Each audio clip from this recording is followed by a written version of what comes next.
Thank you, Matt.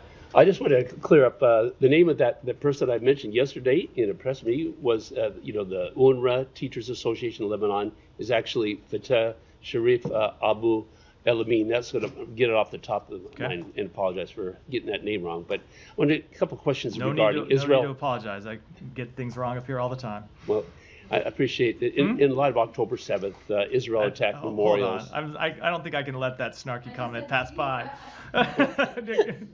Well, thank you, Matt. In light of the October 7th, recently Israel attacked memorials, how has Ambassador Deborah Lipstadt, the Biden administration's special envoy to monitor and combat anti-Semitism, addressed the global false claims that Israel has been committing genocide?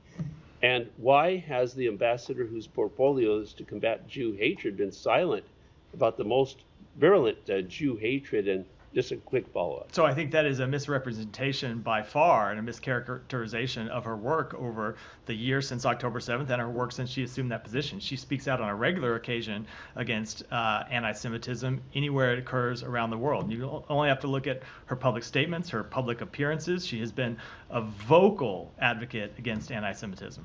Okay, why hasn't America's ambassador, Deborah Lipstadt to the United Nations, taken up this cause in the United Nations to call on world leaders to dispel this lie, a lie which provokes such anti-Jewish activity and policy? And often I hear statements about referring to Israel as committing genocide. So this is an important issue to address.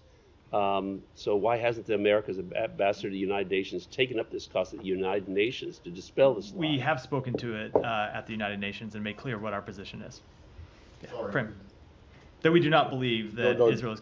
Yeah, I get that, but again, on the names, Deborah Lipstadt is not the U.S. ambassador to the United Nations unless something has happened to LTG. I thought you first was asking why she hasn't gone to the United Nations and presented, but it could be either. Actually, that's what I was asking was, why she hasn't gone to the United Nations. Well, we have other individuals inside the State Department who are charged with speaking before the United Nations and making clear our positions known. Most, as a first matter, of course, our ambassador to the United Nations, Linda Thomas Greenfield, she's made clear our position on numerous occasions. So you clearly don't believe that Israel is guilty of committing genocide, which we've heard from the International Criminal Court and some of the others. Yeah, correct. We've made that quite clear.